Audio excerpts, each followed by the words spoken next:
Oke, selamat pagi. Assalamualaikum warahmatullahi wabarakatuh. Bertemu kembali dengan saya ya di mata kuliah Botani Farmasi. Hari ini adalah pertemuan kita yang terakhir ya. Pertemuan ke-15 sebelum kita minggu depan melaksanakan ujian akhir semester.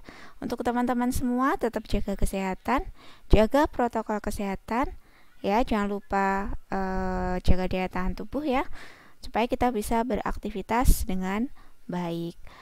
Oke, langsung kita mulai saja untuk perkuliahan hari ini. Materi yang kita akan diskusikan bersama, akan kita pelajari bersama adalah fitohormon.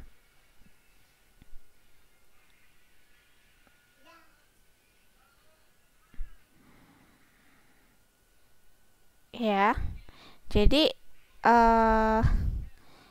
kalau kalian pernah mendengar ya istilah fitohormon gitu ya, itu biasanya dia terdapat pada tanaman tingkat tinggi ya, dimana ya ini tanaman tingkat tinggi biasanya dimana regulasi ya atau pengaturan serta koordinasi ya dalam metabolisme, kemudian di dalam pertumbuhan dari tumbuhan tersebut, kemudian terkait morfogenesisnya itu ada kaitannya dan tidak lepas dari senyawa kimia penanda.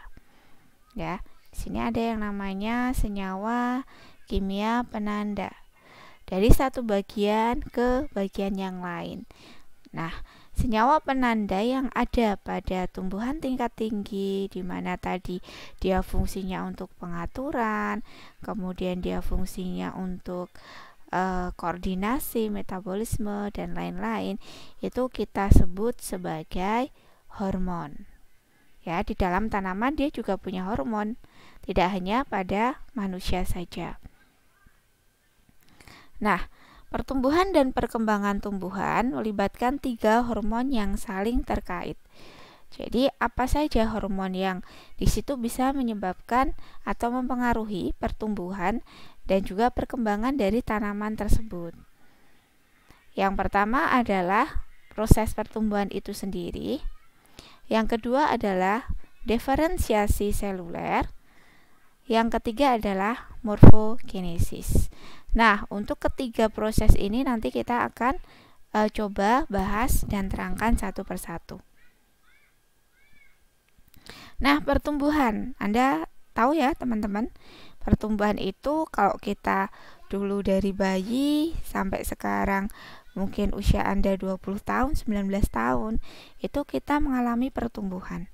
Nah, pada tanaman juga ada namanya pertumbuhan, dari mulai dia biji, kemudian keluar akar ya, kemudian keluar daun, kemudian dia tumbuh ke atas. Nah, ini adalah pertumbuhan ya, atau dapat didefinisikan di sini pertumbuhan adalah penambahan apa yang bertambah ukuran ya, yang sifatnya irreversible.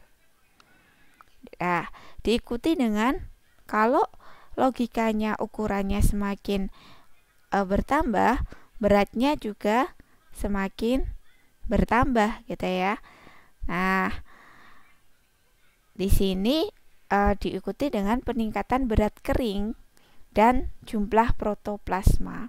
Jadi protoplasmanya itu semakin pertumbuhan tanaman itu semakin tinggi ya, penambahan ukuran semakin besar, itu seiring dengan jumlah protoplasma. Protoplasmanya juga semakin tinggi. Jadi peningkatan volume panjang tumbuhan dan lain-lain. Ya, ini ya. Nah, kita akan masuk ke substansi dari fitohormon. Fitohormon adalah substansi organik selain nutrisi. Jadi kita kenal unsur hara, kemudian nutrisi yang dibutuhkan untuk tanaman itu tumbuh. Nah, fitohormon adalah substansi lain selain nutrisi, di mana fitohormon itu aktif pada jumlah yang sangat kecil. Jadi dia aktif pada jumlah yang sangat kecil, itu dia aktif dia dibentuk pada bagian tertentu pada tanaman. Dan dari bagian tertentu pada tanaman itu dia translokasikan ya, atau ditransfer ke bagian lain. Nah, akibat transfer dari substansi organik tersebut itu nanti akan menimbulkan berbagai macam respon, antara lain biokimia, ya, fisiologi, morfologi, ya. Nah, di sini ada contoh hormon ya yang bisa, atau zat pengatur tumbuh ya. Di sini hormonik atau hormon organik ya. Makanya diberi nama hormonik, hormon organik. Nah, dia mengandung namanya auksin, giberelin dan sitokinin. Nah, ini adalah zat pengatur tumbuh ya.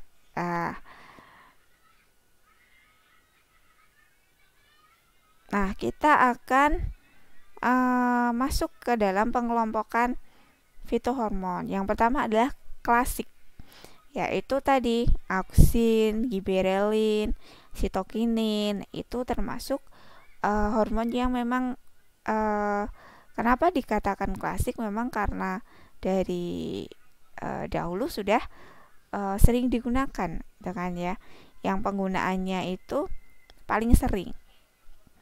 Yang kedua adalah kontemporer, poliamin ya. Mungkin Anda jarang mendengar asam jasmonat ya, asam salisilat, brasinosteroid. Nah, brasin. Nah, perbedaan bisa ditentukan oleh struktur kimia dari hormon tersebut ya, dari struktur kimia yang terkandung pada tanaman juga, dan juga aktivitas biologi dari masing-masing hormon tersebut.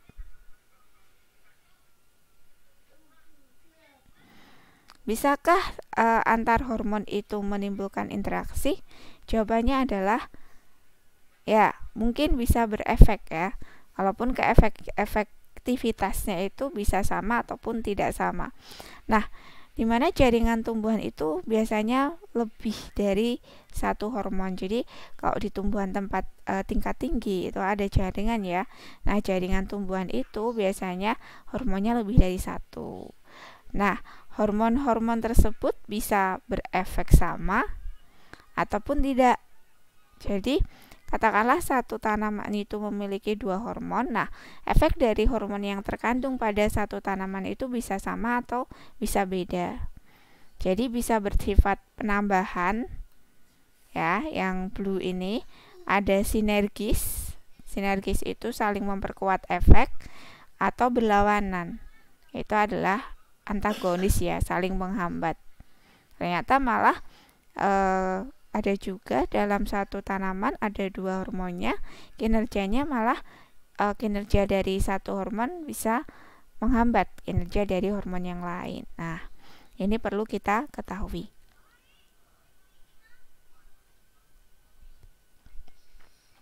Mekanisme kerja hormon bagaimana? Yang pertama, hormon itu akan berdifusi atau dia akan masuk ya dari sel ke sel lewat yang namanya plasmodesma ya, atau secara apoplas. Jadi kenapa apoplas? Karena dia melewati plasmodesma ya, yang ada di dalam bagian yang ada di dalam satu sel.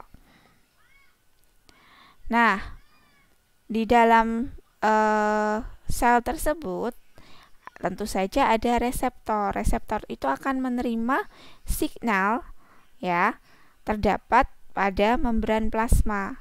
Jadi pertama hormon itu akan menembus dinding sel tadi ya, plasmodesma. Kemudian setelah dia menembus dinding sel, di dalam sel itu ada yang namanya reseptor. Nah, reseptor ini sudah menerima sinyal ya, sinyal yang sudah terdapat pada membran plasma, karena hormon itu sudah bisa menembus plasmodesma tadi.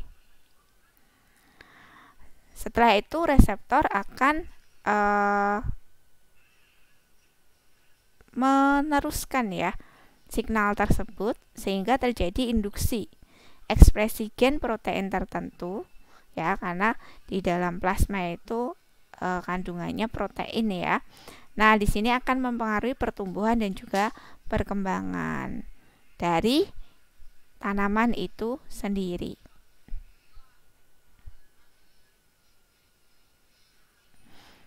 Oke, di sini mungkin Anda bisa melihat beberapa ini ya, apa namanya, genom atau faktor-faktor lingkungan ya, yang bisa mempengaruhi terkait hormon. Nah, kalau di sini ada efek site of action ya, dari awalnya genom atau faktor lingkungan bisa dari sintetis, kemudian dari set of action, aksi yang lain ya. Nah, di sini kalau dari sintesis ya perombakan, kemudian menjadi bentuk inaktif, kemudian terjadi ikatan konjugasi, kemudian kompartementasi. Nah, ini secara sintesis. Nah, dari bentuk aktifnya dia akan ditransport menjadi set of action. Nah, di sini dia akan melibatkan ya. Tadi di sini ada hormon atau stimulus lingkungan yang menstimulasi ya. Kemudian dia menembus plasmodesma tadi, sinyalnya diterima oleh reseptor ya, diteruskan kan. Nah, di sini reaksi di mana dia memproduksi pesan kedua tadi yang bisa mengaktifasi respon dari sel. Nah, di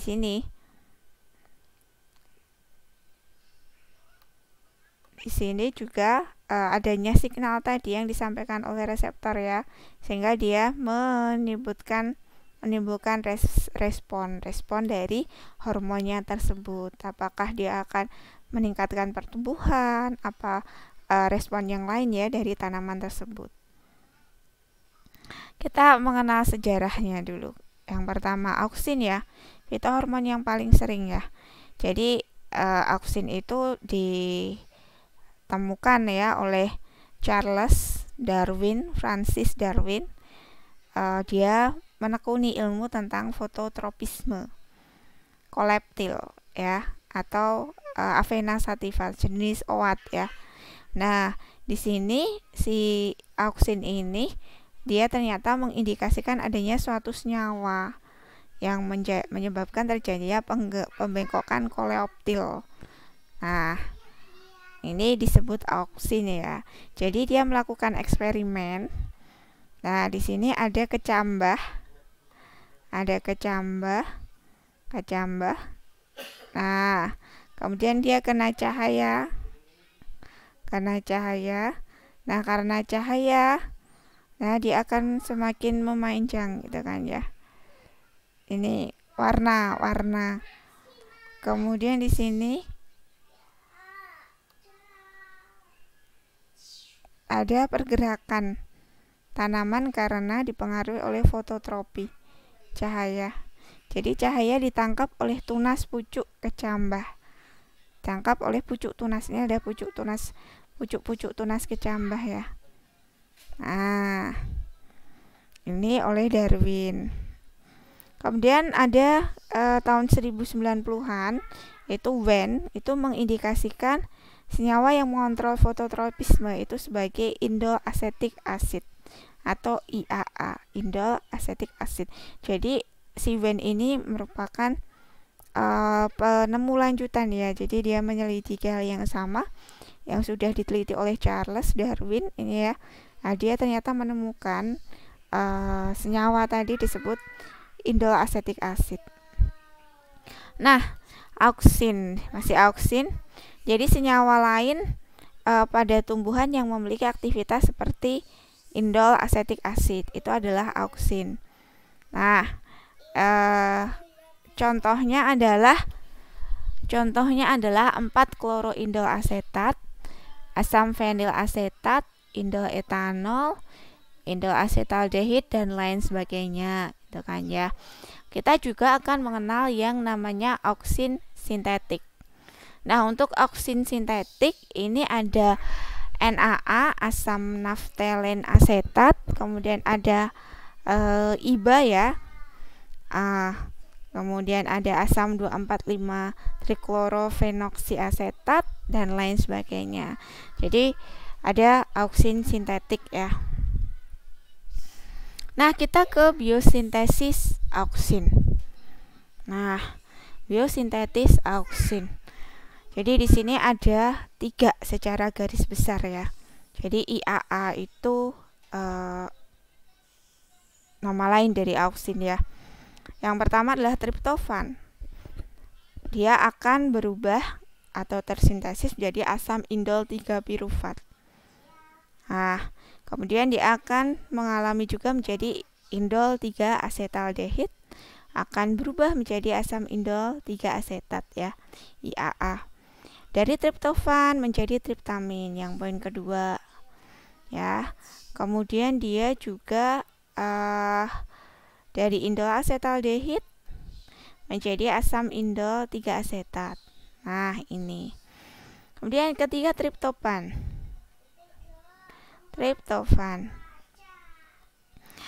Indol 3 asetamid, asam indol 3 asetat, IAA. Nah, IAA ini disintesis terutama dalam primordia daun atau daun-daun yang masih muda. Jadi memang oksin itu lebih banyak ya, atau dia dihasilkan itu oleh daun-daun yang masih muda atau dalam biji yang bijinya itu masih terus berkembang. Misalnya di biji sirsat yang di bijinya itu masih terus tumbuh gitu ya, masih akan membesar. Nah, ini oksin ini banyak dihasilkan di sana. Nah, ini tadi ya contoh dari perubahan atau metabolisme, bukan metabolisme ya, reaksi ya. Jadi dari cosrimic acid ya, ini apa? Dia berubah menjadi atharinic acid karena adanya ini ya, sintase atau istilahnya adalah katalis gitu kan ya. Kemudian dia akan dirubah menjadi fosforibosil antranilat oleh katalis fosforibosil transferase. Kemudian di sini dibantu oleh L-glut dan L-glin ya. Nah, kemudian dari sini dia akan berubah menjadi 1 karboksil fenilaminol deoksiribosa 5 fosfat praisomerase TRF. Nah, kemudian dia akan berubah menjadi indol 3 gliserol. Ini tadi awal tadi dia menjadi triptofan. Nah, ini kemarin ini ya terkait metabolit primer sekunder ya, kemarin sudah ya. Jadi saya lewati saja. Nah, kita ke pengangkutan oksin sekarang. Jadi IAA atau oksin itu ya, itu dia diangkut dari sel, di mana sel tersebut memiliki polaritas ya, sehingga bisa dikatakan tidak semua sel itu dapat dilalui oksin. Tidak semua sel bisa dilalui oksin. Hanya beberapa sel saja yang di situ memiliki yang namanya protein pembawa. Nah, kalau suatu sel memiliki protein pembawa, oksin bisa melewati sel tersebut. Biasanya pada daerah tunas itu oksin diangkut secara bergerak dari bagian bawah ya, bagian atas ke bagian yang bawah, dari apikal ke basal. Jadi kalau dari tunas ya, ada daerah tunas itu dia dari atas ke bawah, jadi diangkutnya itu dari atas ke bawah. Ada juga yang diangkut melalui floem ya, jadi kayak aliran transpirasi ya. Di sini ada floem dan xilem.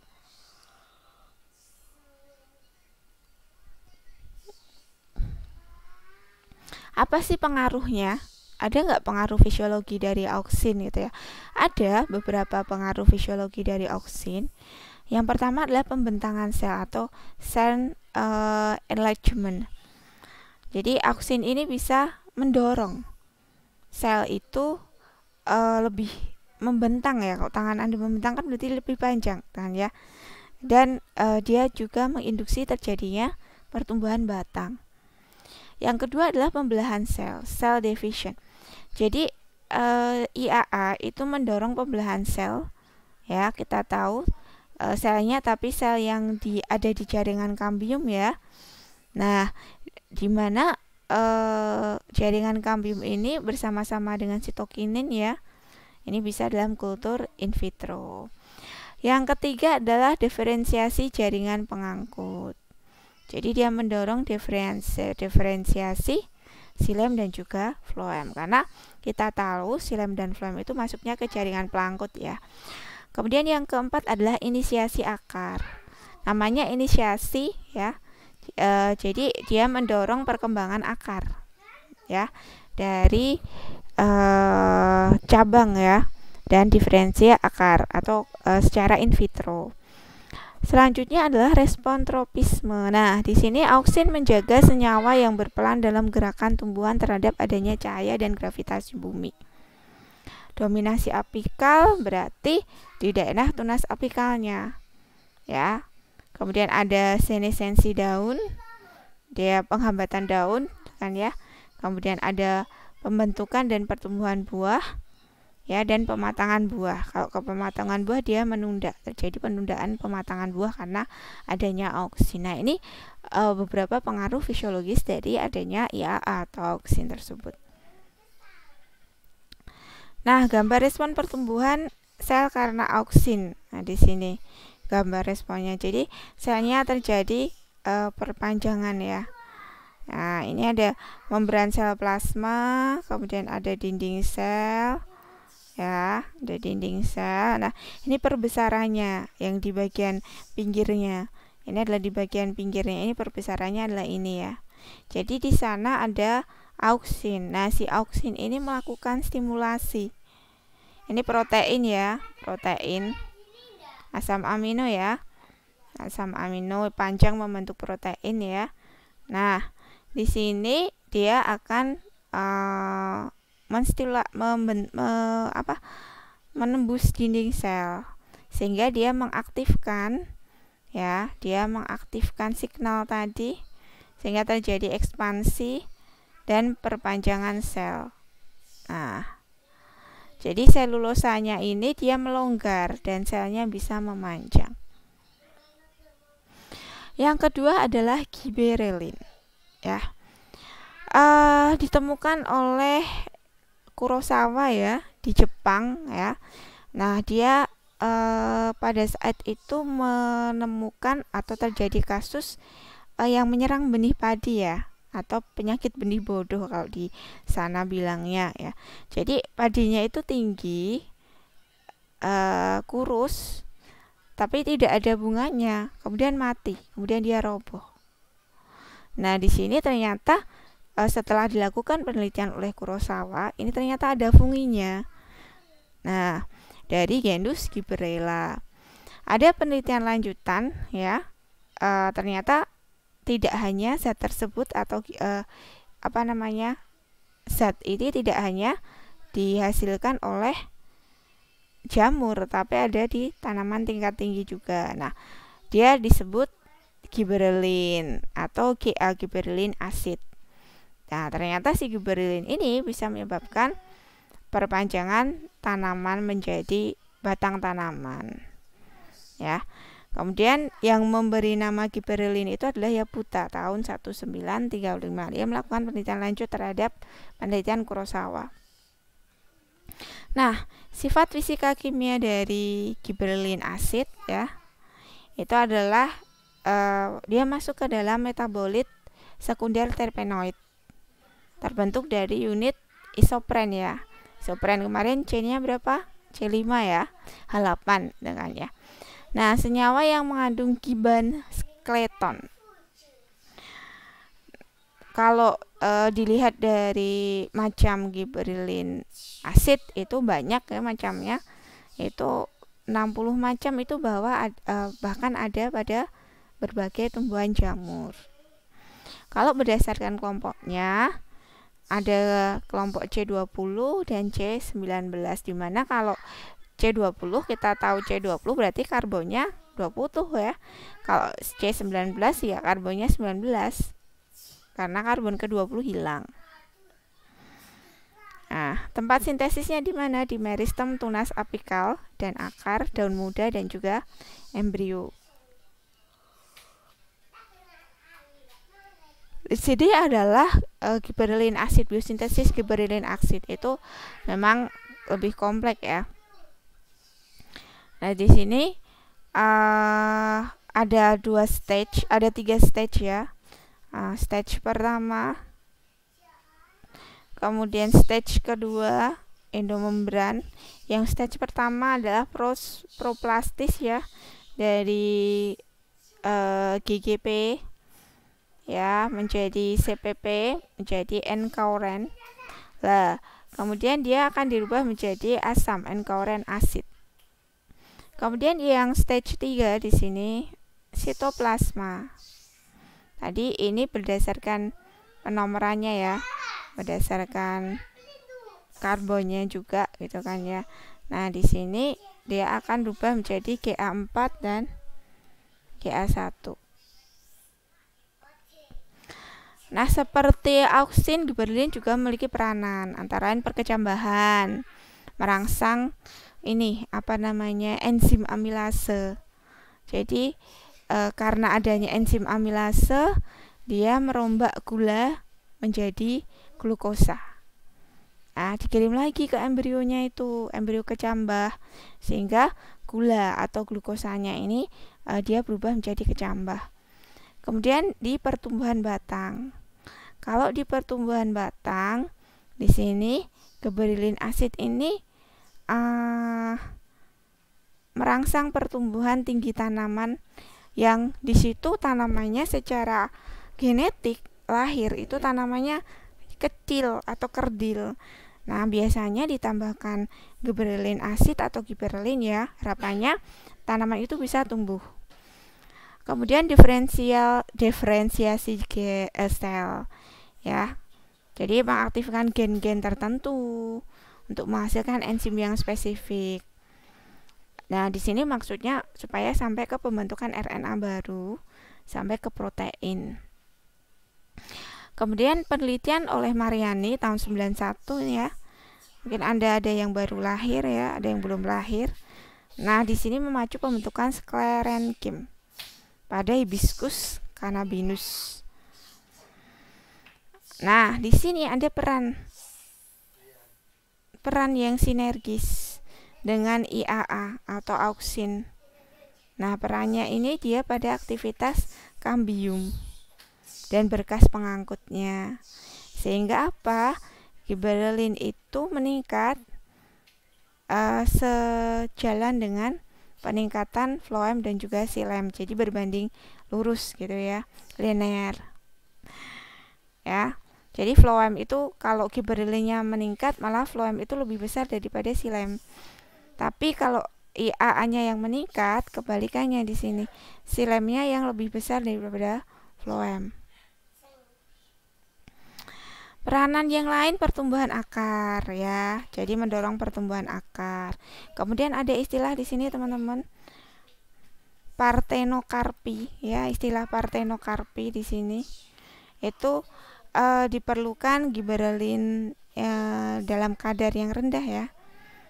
Ada vitis dan juga malus ya. Kemudian pembesaran daun, buah dan bunga ternyata bisa meningkatkan peningkatan ukuran juga di organ-organ tersebut. Pembungaan juga ya, bisa mempercepat pembungaan ya pada bunga kentang dan juga mawar ya. Ternyata si gibberellin itu bisa mempercepat tumbuhnya bunga. Oke, sitokinin. Kalau kita bicara sitokinin, dia tidak lepas atau ada hubungan erat ya, dikatakan di sini dengan asam nukleat. Karena si sitokinin itu turunan adenin.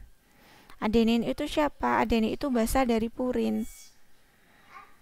Dan juga basa dari asam nukleat. Jadi secara tidak langsung sitokinin itu bisa dikatakan kerabat jauhnya gitu ya dari asam nukleat. Nah, sitokinin juga membantu tRNA menempel ke mRNA selama proses sintesis protein. Nah, tempat sintesis di mana? Sitokinin ada di akar. Nah, penemuan sitokinin itu dia ditemukan di identifikasi senyawa yang meningkatkan pertumbuhan sel tanaman. Nah, pada tahun 1950 Volkswagen di sini melakukan penelitian ya secara berkelompok untuk mengidentifikasi sintetik sitokinin atau kinetin ya. Ini merupakan hasil sintesis sitokinin. Perannya sekarang. Jadi peran sitokinin itu cukup banyak juga ya, memacu pertumbuhan sel pada tunas pucuk. Kemudian memacu penuaan daun, menunda penuaan daun jadi lebih awet gitu kan ya. Kemudian alokasi asimilat. Kemudian pembentukan nodul juga terhadap akar ya. Jadi akarnya itu pembentukan nodul akar di sini. Berperan dalam respon terhadap patogen dan sinyal. Ya, berperan mengatur aksi dan juga distribusi. Nah, ini adalah peranan dari sitokinin.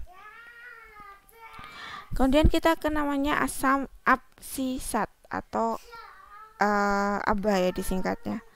Nah, si asam absisat ini adalah hormon yang konsentrasinya pada beberapa jaringan itu bisa mengalami peningkatan. Tapi pada beberapa jaringan juga bisa menanggapi penurunan. Nah, penurunannya itu secara cepat. Kenapa bisa seperti itu? Karena adanya respon yang cepat ya. Karena adanya perubahan lingkungan dan perubahan fase perkembangan. Nah, si ABA ini biasanya ditemukannya di daun dan juga akar. Kok sitokinin tadi ke akar ya. Kalau si ABA itu lebih ke daun dan juga akar. Dia di sel ini ya, disintesis tapi tidak cepat ya. Pada mesofil dan juga atau biasanya parenkim juga. Diakumulasinya kemana? Di kloroplas atau etioplas ya.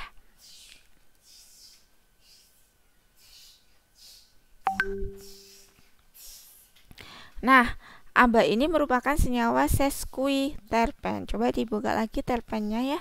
Sesquiterpen. Jadi dia adalah turunan dari asam mevalonat ya. Turunan dari asam mevalonat. Ya, di sini dia lewat dua jalur. Yang pertama adalah jalur asam mevalonat ya. Jalur asam mevalonat di mana asam mevalonat ini akan dirubah menjadi farnesil firosfat. Nah, dari farnesil firosfat itu dia akan berubah menjadi ABA. Yang kedua lewat jalur violaksantin ya. Dia akan karena ada cahaya dia akan berubah menjadi santosantin, kemudian dia akan berubah menjadi ABA. Nah, sintesis ABA ya, sintetis ABA di sini tadi karena adanya zeaxanthin ya. Ya, zeaxanthin adalah jaringan ya. Jaringan yang jumlahnya terbatas ya untuk bisa mensintesis dari ABA di dalam akar. Zeaxanthin di sini. Nah, ini adalah ABA-nya. Di sini ada zeaxanthin. Kemudian dia akan berubah menjadi anthraxanthin. Kemudian dia akan berubah menjadi altran-violaksantin ya. Nah, setelah itu dia akan mengalami altran-nyuksantin. Dan mengalami beberapa ini ya mekanisme ya. Sehingga dia menjadi santosin. Nah, santosin oleh ABA2 ini dia merubah menjadi abskisik, abskisik ya, aldehid ya. Nah, dari ABA ini dia bisa menemukan gitu ya. Oke. Kemudian yang kedua adalah masih ABA ya. Jadi mengontrol proses dari beberapa tanaman ya terhadap respon pertumbuhan dan juga reproduksi ya. Jadi di sini misalnya pertumbuhan bunga, dormancy, germination, biotic stress, dan lain sebagainya. Ini adalah abscisic acid. Perannya apa ABA itu? Perkecambahan bahan biji, mendorong sintetis protein simpanan. Kalau ada yang kekurangan air berarti dia mengurangi efek itu. Kemudian dormansi tunas tadi memacu transfer fotosintat ya, dan juga ekspresi kelamin pada Cannabis sativa. Perannya pada daun. Di sini Anda sudah belajar cekaman ya. Jadi kalau dia mengalami kekeringan ya, konsentrasi ini akan naik ABA itu 5-50 kalinya, 50 kali lipat ya. Karena dia respon untuk peningkatan laju biosintesis. Kalau si daun itu diberi air kembali, konsentrasinya itu dia turun. Ya. Kalau cekaman itu dia mengalami proses yang atau kondisi yang di situ terdesak gitu kan ya. ABA juga bisa menginduksi stomatal closure pada perubahan ya pada ion channel activity ya. Kemudian yang kedua biji, peran fisiologinya ke biji. Jadi 100 kali itu ABA itu sangat tinggi ya, bisa 100 kalinya, lalu semakin menurun seiring dengan semakin dewasanya biji. Jadi biji yang masih kecil itu bisa meningkat lebih cepat gitu karena adanya ABA ya, bisa sampai berkali-kali lipat gitu kan ya. Tapi kalau dia sudah semakin dewasa atau semakin tinggi itu ya konsentrasi ABA-nya akan menurun. Selanjutnya adalah tunas dorman ya, yang mengakumulasi ABA dalam jumlah yang tinggi juga. Semakin turun tunas dormannya ya, itu turun juga kaitannya dengan temperatur yang ada di ruangan. Nah, di sini tunas ini pengaturan antara sintesis, metabolisme, ekspor dan juga impor.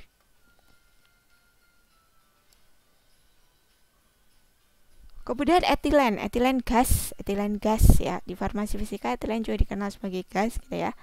Diproduksi oleh semua sel, tetapi hanya disintesis oleh tunas pucuk saja. Semua sel bisa memproduksinya, tapi yang bisa mensintesis hanya tunas pusuk, nodus batang, kemudian bunga yang mengalami kelayuan dan buah yang sedang masak. Nah, biasanya ada di situ. Kemudian kalau hormon stres, hormon etilen ya, tanggapan terhadap luka ya atau stres. Bakteri dan fungi ternyata juga bisa mensintesis etilen tersebut. Nah, dia hormon dalam bentuk gas, jadi aksinya beragam.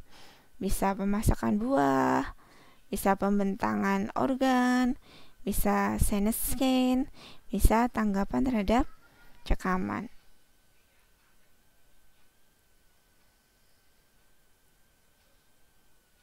Nah, ini etilen, silakan dilihat fungsi etilen masing-masing ya, terhadap respirasi, sintesis, produksi ya, kemudian perubahan metabolisme dan lain sebagainya.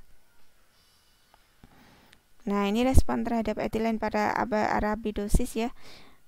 Jadi dari daunnya saja ya bisa dilihat, kemudian dari akarnya juga ya, karena dari arabido ya, adanya etilen dia berkembang lebih cepat.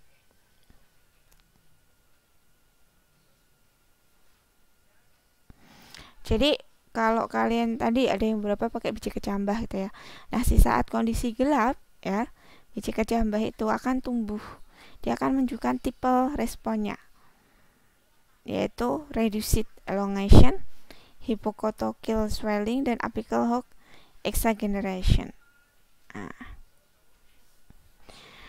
kalau perlakuan etilen pada kecambah itu namanya menimbulkan triple respon. Jadi hipokotil pendek, hipokotil menebal, kemudian membengkok ya. Ini ada gambarnya di sini. Hormon-hormon baru selain auksin, giberellin, dan lain sebagainya tadi ada brasinosteroid, hormon pertumbuhan ya, jasmonic acid, asam salisilat, dan juga oligosakarida itu stres hormon. Oke, brasinosteroid ya, sebut juga castasteron ya atau CS ya. Strukturnya mirip brasinolide ya, tapi bukan gitu kan ya. Jadi di sini brasinosteroid BRS. Bisintesis brasinosteroid terpenoid juga terpenoid kita menggunakan namanya sterol pathway ya. Nah, dimana dia akan mengubah menjadi oksidoswalen, sitosterol, dan spesifik pathway. Brasinosteroid adalah lebih besar ya dari komponen sebelumnya kan ya. Pertumbuhannya juga dari divisi sel, kemudian toleransi, reproduksi, dan lain sebagainya. Jasmonat ya, tumbuhan yang dikelilingi oleh banyak musuh. Jadi untuk memakan tumbuhan tersebut namanya jasmonat. Contoh insek, bakteria, nematoda ya, omicetes, dan juga fungi. Nah, ini dikelilingi oleh banyak musuh ya. Jadi untuk ini perlindungan juga. Patogen dan hama menyebabkan kehilangan panen yang signifikan pasti ya. Jadi ada banyak tumbuhan sih yang resisten terhadap hama, tetapi bisa sampai rusak tanamannya tersebut. Jadi hampir lebih 25% itu ya, panen dapat hilang akibat insekta.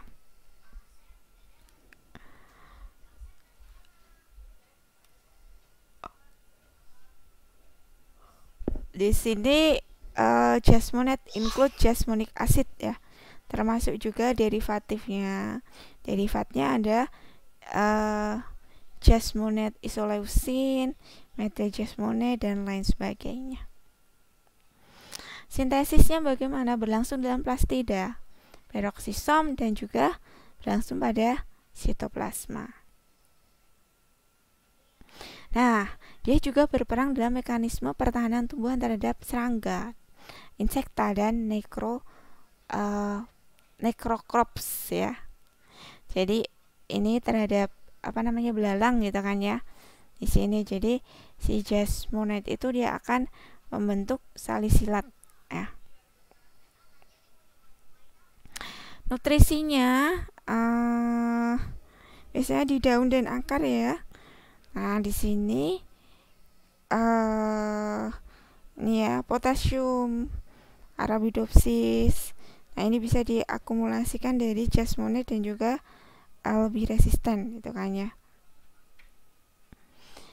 Asam salisilat ya, dari tanaman salix bagian batangnya, makanya disebut salisilik asid ya.